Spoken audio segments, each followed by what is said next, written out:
Okay, I'm back. I don't know what happened there. So I'll get the wide shot again. All right, there's our due east. And there you can see it coming up again.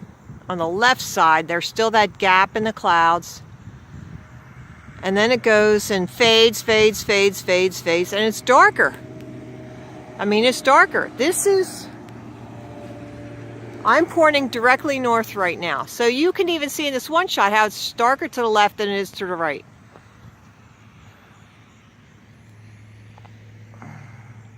And it's getting darker, darker, darker, darker. I mean, we can see that's definitely darker than it is. And look at the light. The light is faded to the right. It gets darker over there. So the light definitely is from this one source, and it is not continuous. It's a beautiful sunrise, but it's not continuous. And now let me see. Oh, I think I had it leaning on that thing. That must be the reason. Over there on the left, it peeping through there too. So you would think it like be right in here.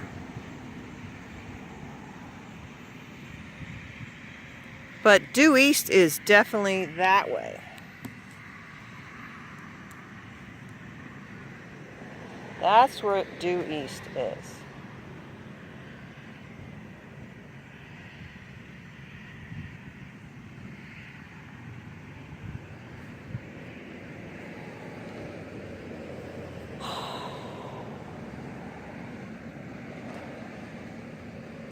Stay here, baby.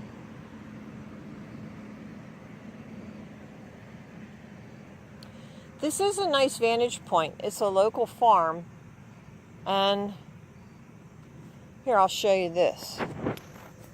There's the ridge over here. If you look past that little light there, there's a ridge right over there.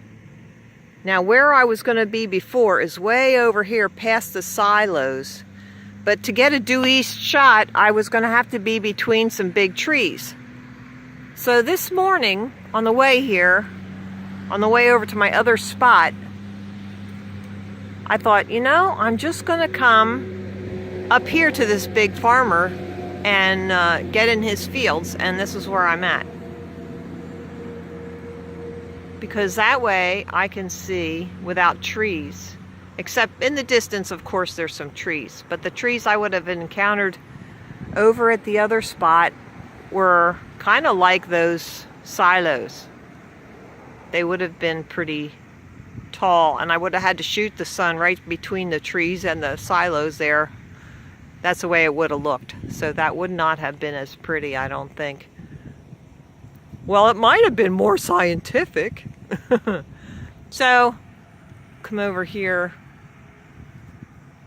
And it's really getting lighter now. But you can still see dark, dark, dark, dark. Getting darker over there. And same thing over here. Dark, dark, dark. Like you can see right there. Dark, dark, dark, dark. So, I don't know. And it's when there's clouds, what are you going to do? What are you going to do? Well, how are we doing, due east?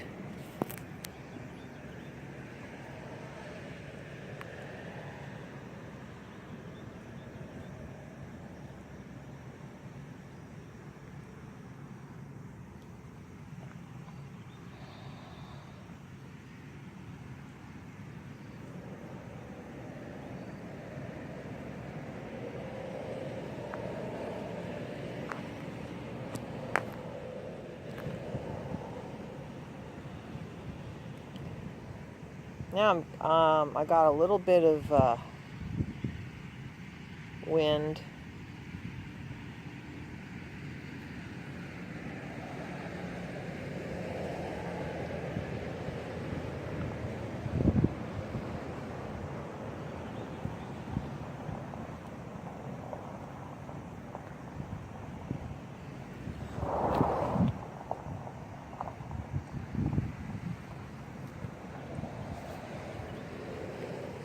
here, Pippi. Come on, honey.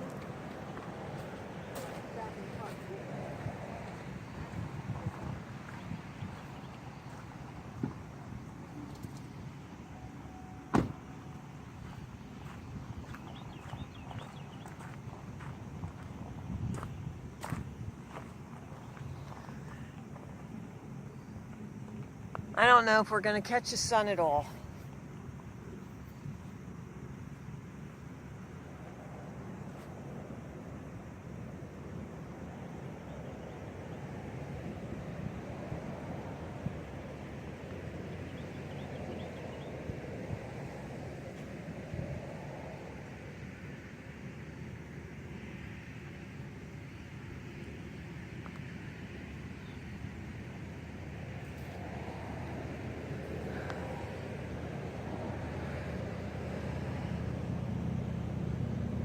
Let me see what time it is.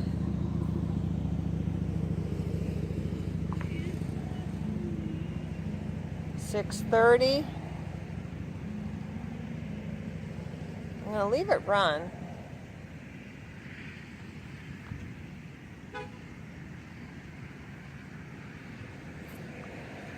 I'd love to catch this other one over here, but I don't know if I can catch that or not.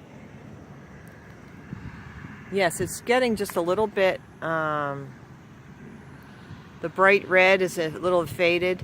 And you know what happened with this over here? It seems to rise a little bit. Seems to be rising. So due east, I'm thinking, is like right near that telephone pole. Maybe like,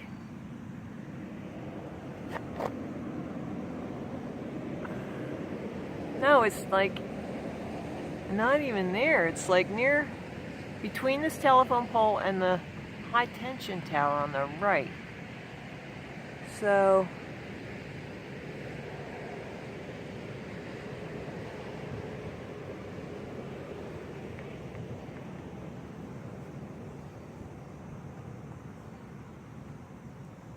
we shall see.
It's really getting lighter now.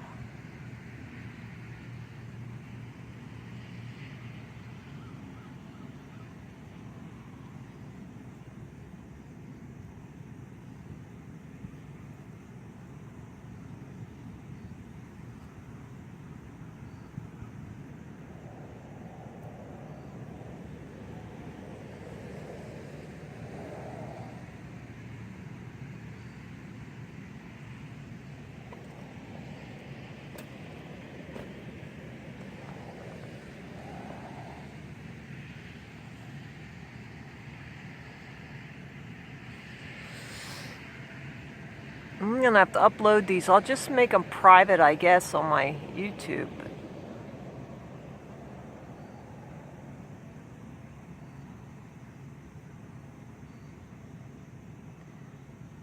Yeah, the sun should be rising. Due east is like to the right of that red spot.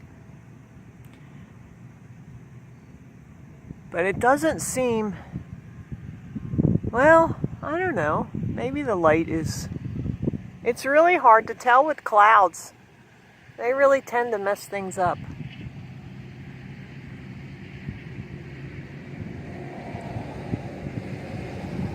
It's been 10 minutes. Let me see what time.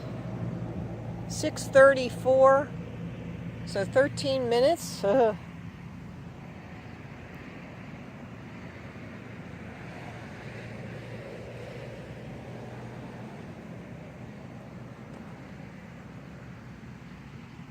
mean, I'd hate to come out here again tomorrow morning.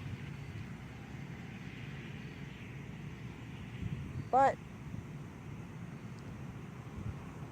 in the pursuit of science, I will do it.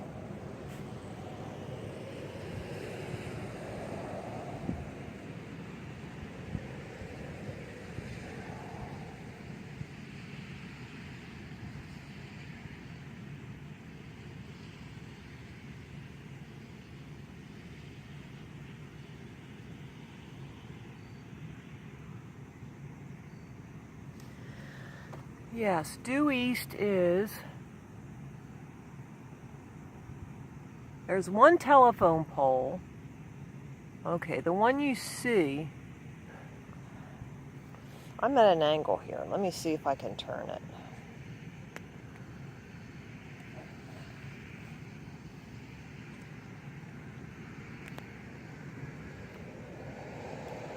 There, that's really lined up.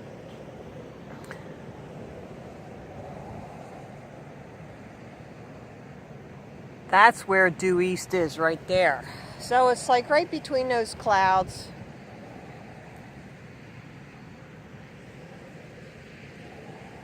These telephone poles, and the clouds are obstructing it.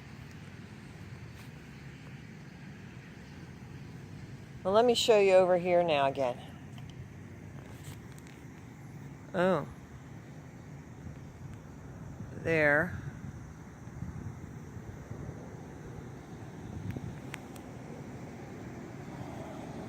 And it still is like, okay. That is north. And there's dark, dark.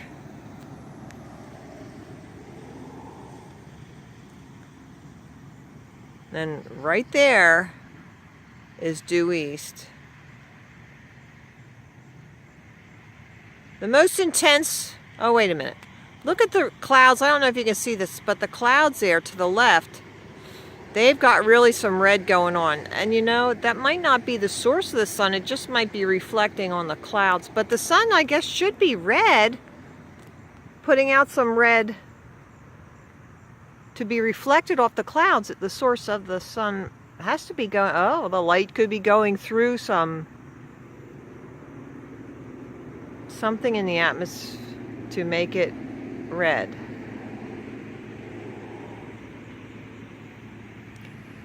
And then there's low cloud, low cloud, low cloud. And I'll show you due south is there. Right at the big old silo. There's south.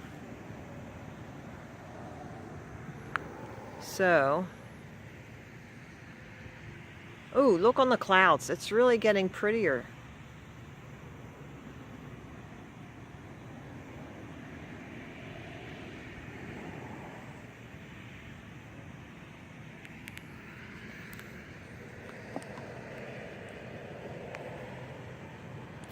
Okay, let me get this due east lined up again. I have it leaning on a tiny little rock here.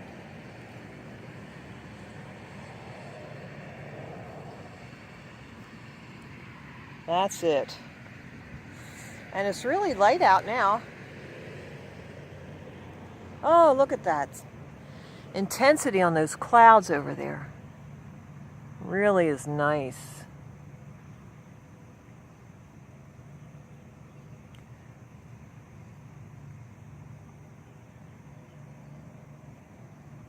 Let me see what time it is. Oh, the red is coming up nice.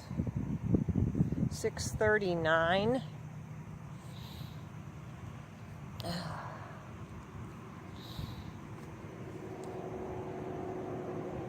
Can you see that red on the clouds over there?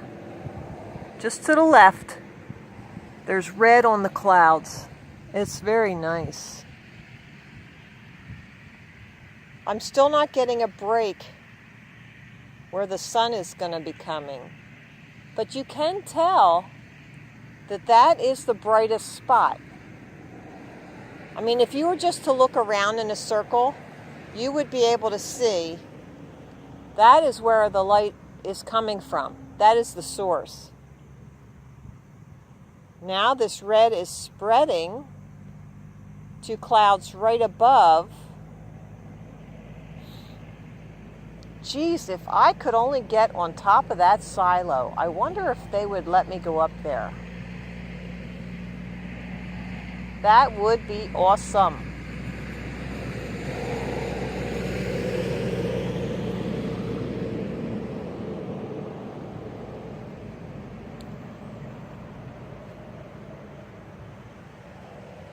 I know Scott goes up there and he puts the flag up, and then Christmas time they put up a star.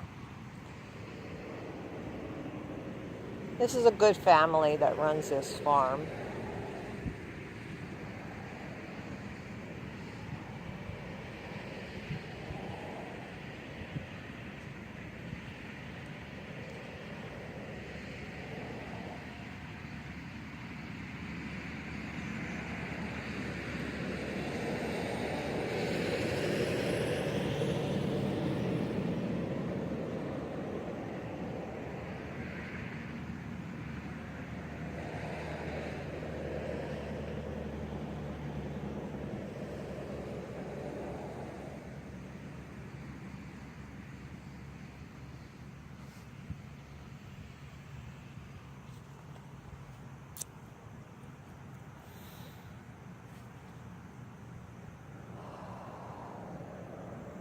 $6:41, so 6 more minutes, we should have liftoff. Boy, look at those clouds to the left. That red color is really pretty. Am I getting that in there? Yeah. Let me see. Yes, all that red. Look at that. You know what? I can leave it here because I can get that due east. It'll be just to the right a little bit further.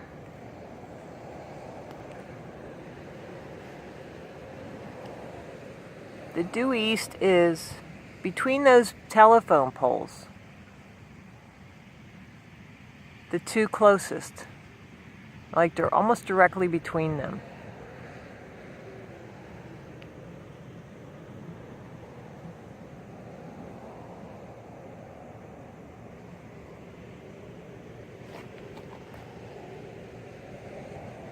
Yep.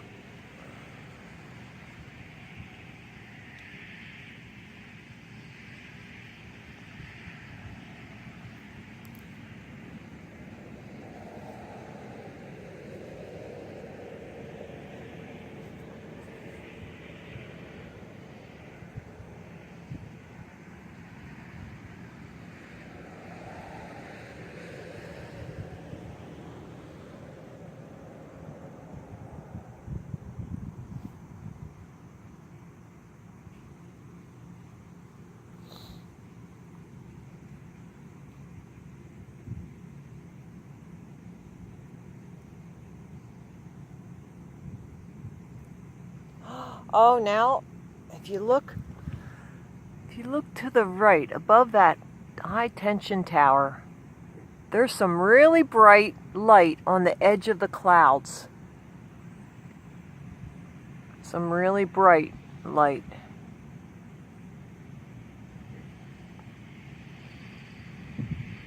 And look at that, must be where the sun is coming, because it's really bright. I just didn't want to turn it to the center because you'd miss all the red on the left. I know you guys aren't interested, but oh, Look at that. You can tell that is where the sun is going to be coming, right in there.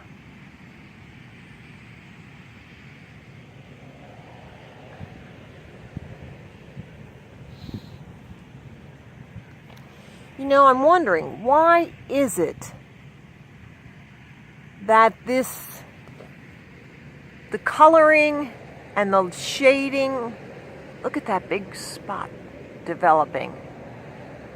But this is all coming from one spot. It's not all over the total horizon. This is more consistent with a small local sun. And I hate to bring this up, guys, because I know it's going to upset you, but this is how I see it. So, you know, we have to look at all the evidence and look at that spot right there. I mean, why isn't that spot all over the whole horizon? There is your light source. It's not. I'm going to put this back and more in the middle now again. I don't want to touch my button though.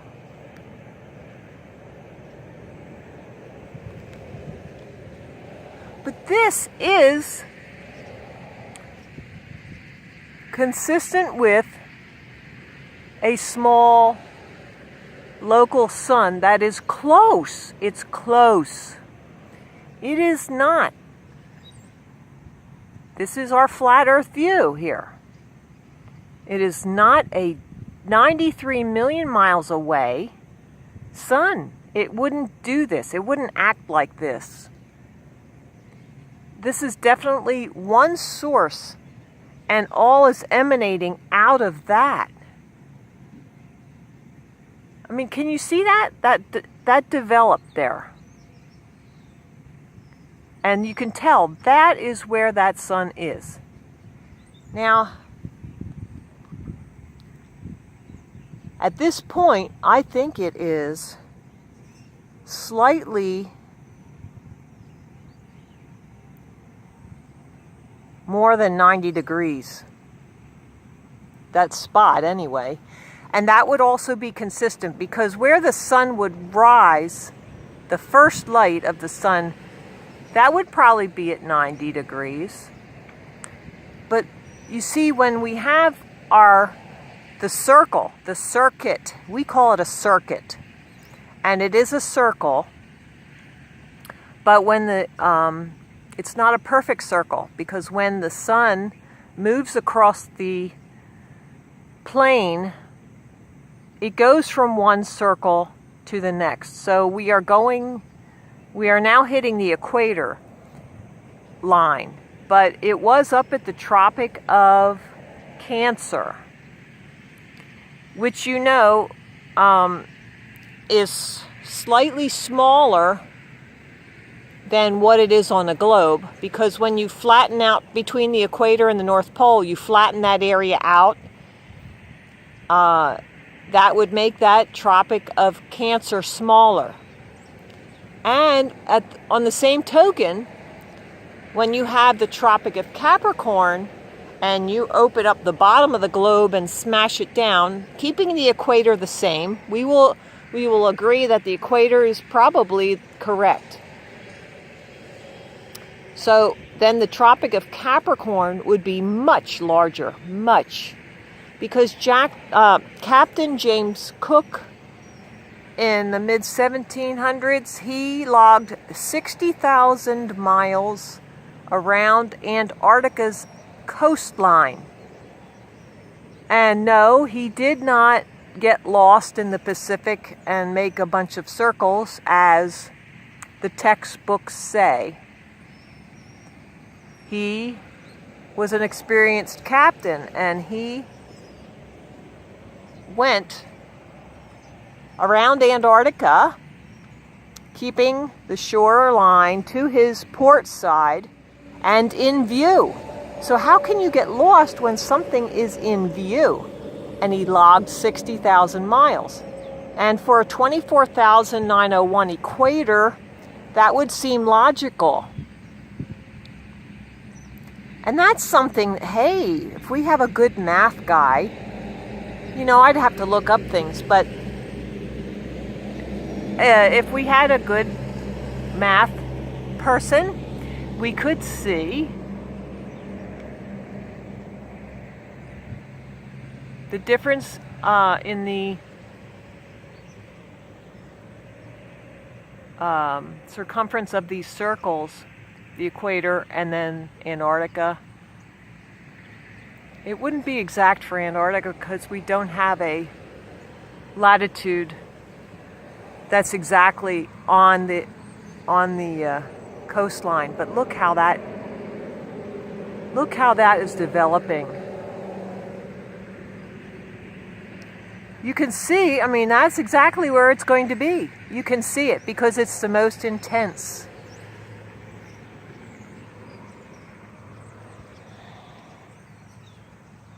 And it's 6:50, so there, the sun must be up. I just can't get it. But since it came up, now it will go directly, not directly, but it will go on an angle toward the right.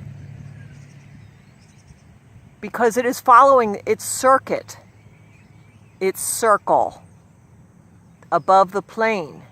So it will go to the right. And also at a sunset, it will also set to the right. It will come across the sky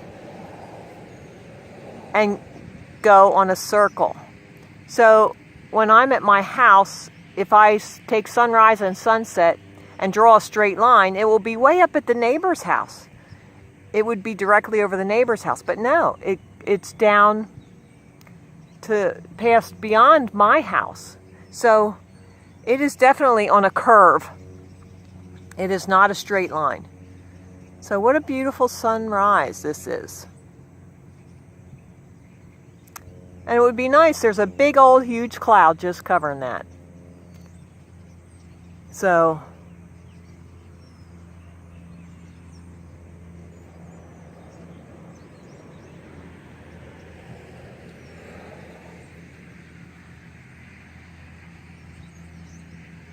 yeah, you know, to be a scientist, you have to be open-minded to all evidence. And I know what you're thinking because I was brought up in the heliocentric model. So, you know, now I see the world differently. So, it is going to be very, very hard, especially when your life's work has been in a science field and you think you've been very sure of everything that you've done.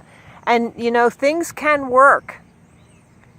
But you might want to change, you know, just look at some of the formulas that you've been working with even. Whereas, you know, a calculation might have been made more difficult to disguise that you're adding something in and taking something out, to like compensating for the sphere when it wasn't necessary. I don't know. I haven't researched and gone into it that far. But in the flat Earth world, things are a little more straightforward.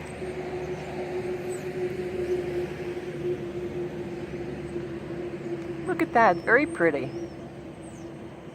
But you can definitely see that is where the sun is, right where it's most intense, straight ahead there. So yeah, and it's going to be moving to the right because I can already tell it's moving to the right. The intensity is moving to the shifting, not shifting. Shifting means lateral. This is moving like on an angle.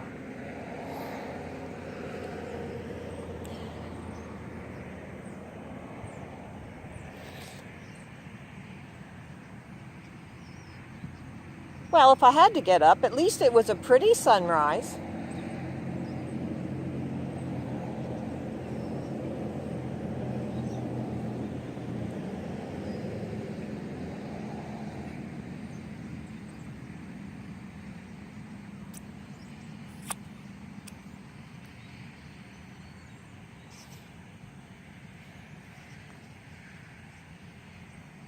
I would love to see the sun at least.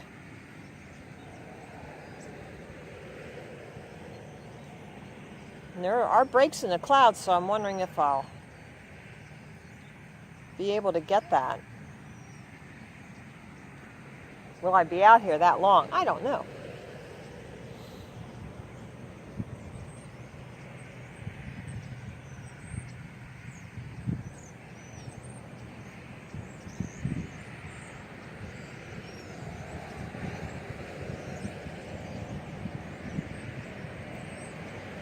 And there's something else you ought to know, is I don't really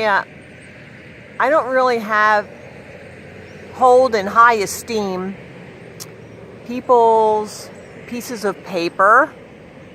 And now you're thinking, okay, so I studied all these years and I know what I'm talking about, and this girl is going to tell me that, my paper is nothing. No, I'm not saying it's nothing. I'm just saying that people can observe things and understand things without a piece of paper. So I'm observing this, and I'm pointing out the things that I'm seeing. And I don't need to have a master's or doctorate in one of the sciences in order for me to observe these things and to even make sense of these things that I'm seeing.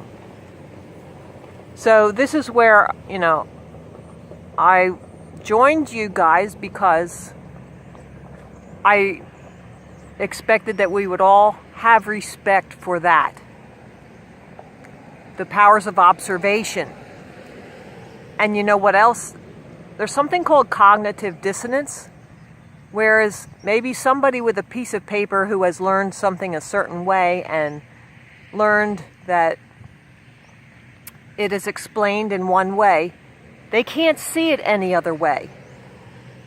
They cannot see it any other way.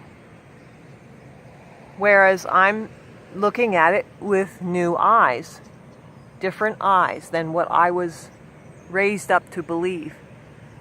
Now, I'm going to say something else too. If you start to see things with new eyes, it does not mean that your piece of paper is worthless. It does mean that you have taken what you've learned and been able to even go beyond that.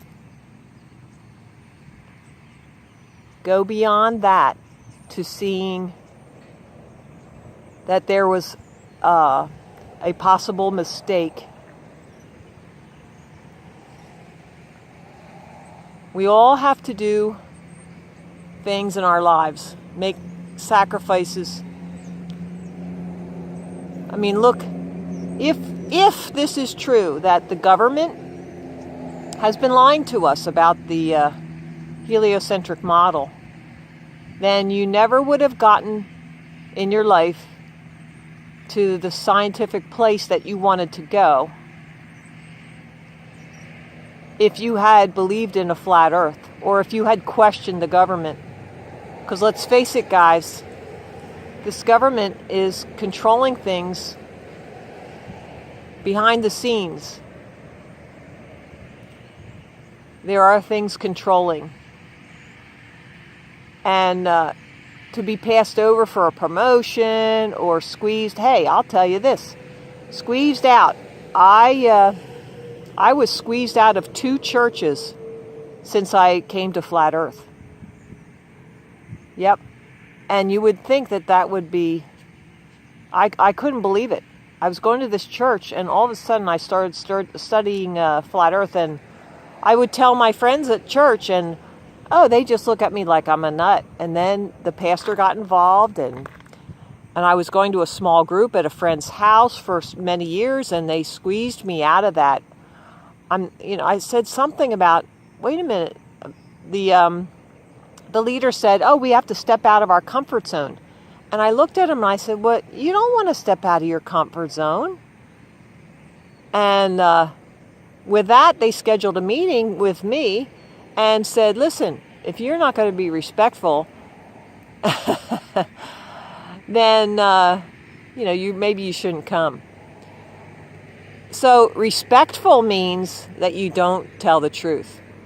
So I had to leave that church, And then I went to another church that was talking about government even.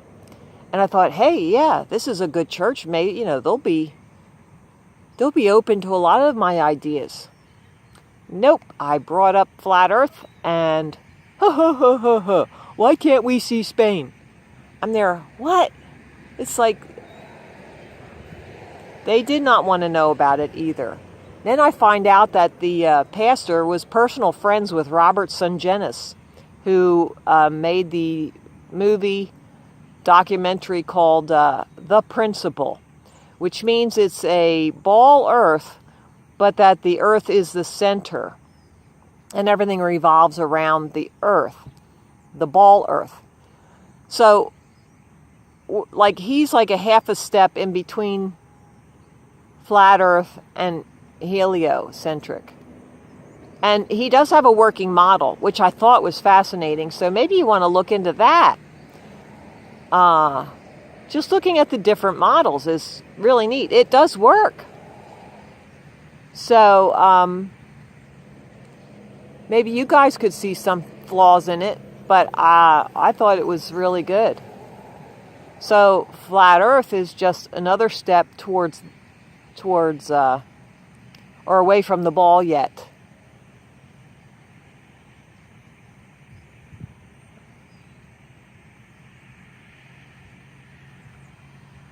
Yeah, you can see that the intensity of this light is moving to the right. I can see it's already gone a whole telephone pole away. It's more now to the right big telephone pole. And I don't know if you can see that high tension tower. Actually, the one telephone pole is a high tension tower, but it's a different kind. The old style looks like a man standing there with two arms, and he's to the right. So it's moving that way to the right. Yeah, it was definitely, I would say it was at due east, but now it's like, well, let me see if I can move this thing here. Yeah, it's moved a good 10 degrees maybe, from what I can see. Let me see if I can turn my trusty phone flashlight on and see if I can find it.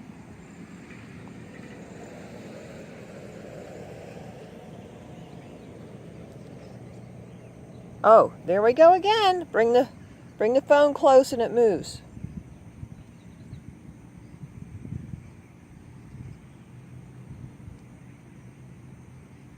$120. Yes.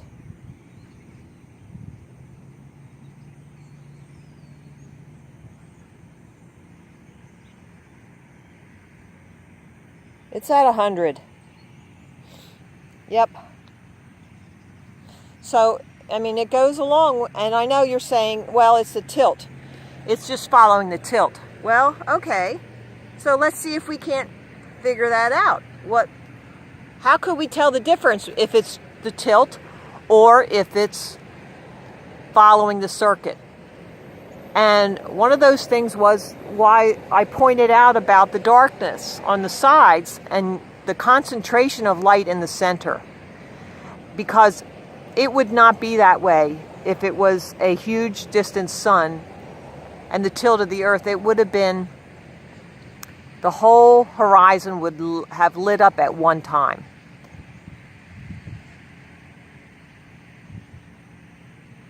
I might get the sun, because look, it looks like it's starting to peek out behind some of those clouds. If I can get just a direct beam, that would be awesome.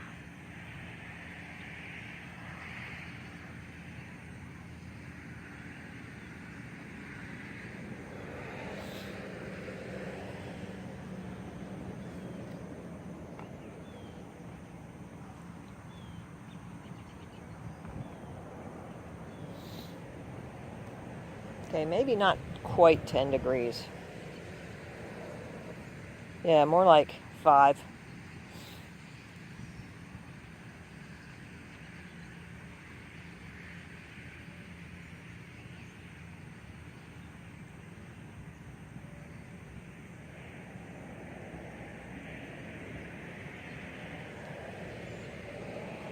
Yeah, there's direct light on the silos now. You can see the, I don't know if you can see that or not. Oh, look, we might be getting a beam coming at us.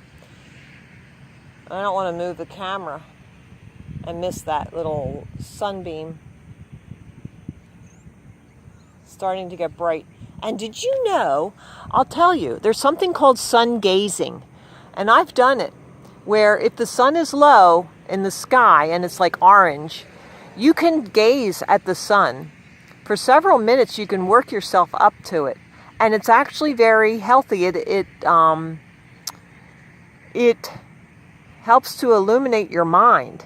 That's what they say. But the light wakes up your brain. Oh, I think I'm getting some of the sun. Am I getting it? It's really getting bright. Am I getting a direct beam? Yes, I think I am. I think that's it. Yes, I think that's it. I think there it is. Here comes the sun. Da da da da. Here comes the sun. I say it's all right. Beatles tune. We're all old enough to remember the Beatles, aren't we? Yes, there she is.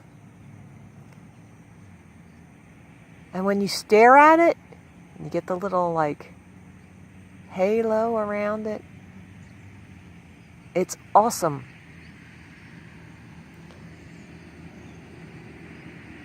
It's awesome.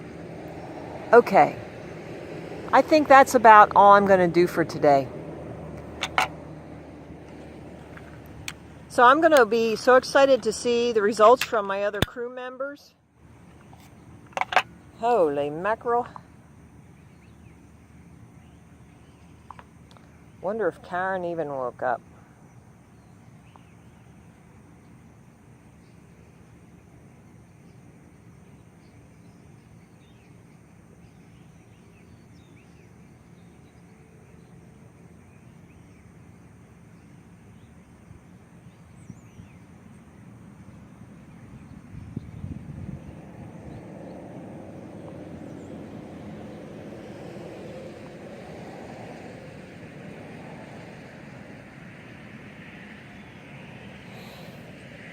Okay, I'm off, you guys.